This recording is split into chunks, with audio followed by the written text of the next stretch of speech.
गौतम बुद्ध के पिता का नाम सुद्धोधन था। वे कपिलवस्तु के राजा थे। बात उस समय की है जब गौतम बुद्ध का जन्म भी नहीं हुआ था। राजा सुद्धोधन की कोई संतान ना थी। इसी कारण संतान प्राप्ति की चाहत में वे सदैव चिंतित रहा करते थे। संतान प्राप्ति की चाहत में ही उन्होंने 2 विवाह किए थे। राजा सुद्धोधन की बड़ी रानी का नाम महामाया और छोटी का नाम प्रजावती था। धीरे धीरे समय गुजर रहा था। राजा सुद्धोधन अब अधेड़ अवस्था से वृद्ध अवस्था की ओर बढ़ने लगे थे। देवी देवताओं की पूजा अर्चना और दान पुण्य भी करने के बाद भी उन्हें संतान का सुख ना मिल सका।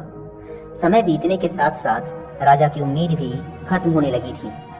ऐसा लग रहा था जैसे भाग्य के देवता राजा सुद्धोधन से क्रोधित होकर बैठे हैं। तभी तो उनकी श्रद्धा और निष्ठा भी कोई रंग न ला सकी थी।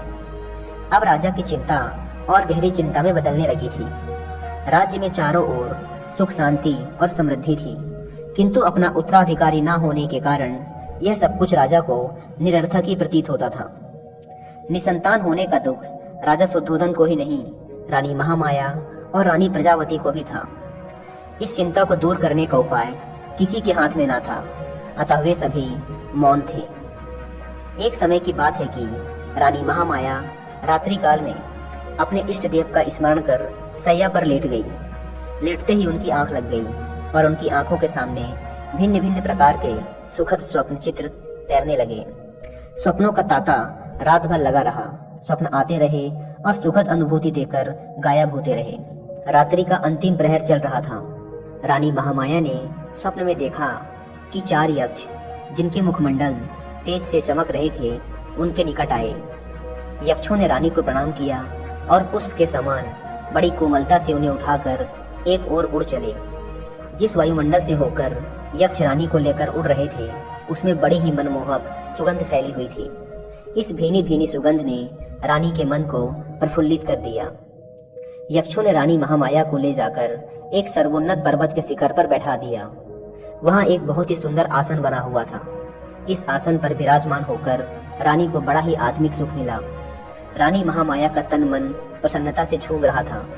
इसी बीच स्वर्गलोक में निवास करने वाली सुंदरता की प्रतिमूर्ति अप्सराएं वहां एक एक कर प्रकट हुई। अप्सराओं ने शीश झुकाकर रानी को प्रणाम किया। देवी, एक अप्सरा रानी से बोली, आपके स्नान का समय हो चुका है, कृपया स्नान के लिए प्रस्थान कीजिए। रानी कुछ ना बोली, उठकर उनके साथ चल दी। अप्सराएं रानी को ले मंगल गीत गाती हुई एक सरोवर के पास पहुंची। सरोवर अत्यंत सुंदर था और उसमें श्वेत कमल पुष्प शोभामान थे। अप्सराओं ने रानी को ले जाकर सरोवर के मध्य खड़ा कर दिया और मल कर स्नान कराने लगी। सरोवर का जल रानी के शरीर पर पड़ते ही उनकी काया कंचन जैसी हो गई। इस दिव्य जल के स्नान से रानी का शरीर भी अप्सराओं के समान ही सुंदर हो गया। रानी महामाया आश्चर्यचकित होकर अपने रूप सौंदर्य को निहार रही थी। दिव्य जल से स्नान करने के बाद उनकी काया अत्यंत कामनीय और सुंदर हो गई थी। शरीर पर पड़ी झुर्रियां भी पूरी तरह से मिट चुकी थी। ऐसा लग रहा था जैसे मानो रानी के जवानी के दिन वापस आ गए हों। रानी फिर से एक बार जवान सी लग रही थी। उनका मन एकदम मुदित और शांत था। स्नान के बाद अप्सराओं ने रानी को अत्यंत सुंदर और बहुमूल्य वस्त्र पहनाए। भिन्न भिन्न प्रकार के आभूषणों से उनका श्रृंगार किया। इसके बाद अप्सराएं रानी को एक श्वेत मरमर महल में ले गई। विभिन्न प्रकार से उनका स्वागत सत्कार किया गया। एक अप्सरा अपने हाथों में दिव्य सामग्री से भरे भोजन की थाल लेकर प्रकट हुई। उस भोजन से स्वादिष्ट सुगंध उठ रही थी। उसने उस भोजन को रानी के समक्ष प्रस्तुत किया। जब रानी ने उसका स्वाद चखा तो उसका तनमन आनंदित हो उठा। दिव्य भोजन खिलाने के बाद अप्सराएं रानी को महल के दूसरे कक्ष में ले गई। उस कक्ष में एक पुष्प सेज सजी हुई थी। अप्सराओं के आग्रह पर रानी पुष्प सज्जित सेज पर विश्राम करने लगी।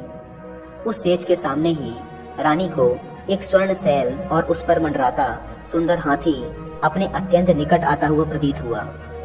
हाथी ने कमल के पुष्प से रानी के दाएं अंग पर धीरे से प्रहार किया और फिर छोटा और छोटा होता हुआ एकदम बहुत छोटा हो गया और एकाएक रानी के गर्भ में जाकर समा गया। रानी ने भय और आश्चर्य से तुरंत अपनी आंख खोल दी।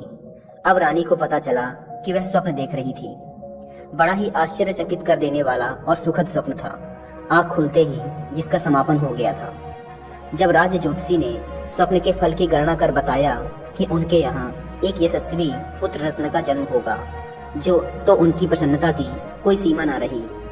राज ज्योतिषी की घोषणा ने जैसे राजा रानी और प्रजा के ऊपर से चिंता की कालिमा को समाप्त कर दिया था। राजमहल में छाया सन्नाटा धीरे धीरे सिमटने लगा था। ज्यों-ज्यों रानी महामाया का गर्भकाल पूर्ण होने की ओर अग्रसर हो रहा था, त्यों-त्यों राजमहल में प्रसन्नता बढ़ती जा रही थी। अब गर्भकाल लगभग पूर्ण होने को था। उस काल की प्रथा के अनुसार रानी अपने प्रथम शिशु को अपने माता पिता के घर पर ही जन्म देती थी। इसे अत्यंत शुभ माना जाता था। ऐसा ही विचार कर रानी महामाया को उनके माता पिता के पास भेजने की व्यवस्था की गई, ताकि वे अपने प्रथम शिशु को वहीं पर जन्म दे सके। राजा की आज्ञा से एक सुंदर रथ को फूल मालाओं और मोती मणियों से सुसज्जित किया गया। उस रथ में रानी के साथ उनकी प्रियदासियां और परिचारिकाएं भी बैठी थी। रथ के आगे आगे 6 घोड़ों पर सवार योद्धा सैनिक चले और इसी प्रकार पीछे भी घुड़सवार सैनिक चले। धीरे धीरे रानी का यह काफिला आगे बढ़ता जा रहा था कि लुम्बिनी वन के निकट रानी को तीव्र प्रसव पीड़ा होने लगी। परिचारिकाओं के कहने पर रथ को लुम्बिनी वन में ही एक उचित स्थान देखकर रोक दिया गया। वैशाख मास की पूर्णिमा थी। आसमान पर पूर्ण चांद चमक रहा था। लुम्बिनी वन का कोना कोना जैसे पूर्णिमा की शीतल चांदनी में अपनी मधुरिमा के साथ शोभायमान हो रहा था। इस वैशाख पूर्णिमा को जैसे सदियों से लुम्बिनी वन में एक महान घटना के घटने की प्रतीक्षा थी, और प्रतीक्षा की घड़ियां धीरे धीरे समाप्त होती जा रही थी। यह घटना ईसा से लगभग 564 वर्ष पूर्व की है, यानी कि आज से लगभग 2500 वर्ष पहले की। रानी महामाया प्रसव पीड़ा से आकुल लुम्बिनी वन में पुष्पों से आच्छादित वृक्ष के नीचे विश्राम कर रही थी, और परिचारिकाएं उनका तरह तरह से ध्यान रख रही थी। प्राकृत द्वारा निर्धारित शुभ घड़ी और शुभ पलों में रानी महामाया ने एक सुंदर स्वस्थ शिशु को जन्म दिया।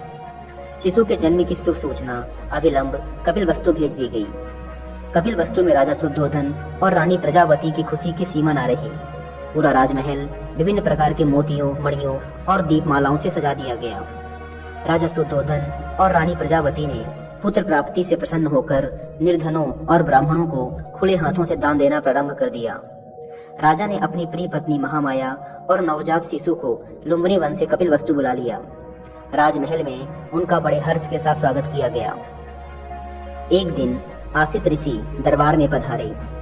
राजा शुद्धोधन ने ऋषि का यथा योग्य स्वागत सत्कार किया और नवजात शिशु को आशीर्वाद देने का आग्रह किया।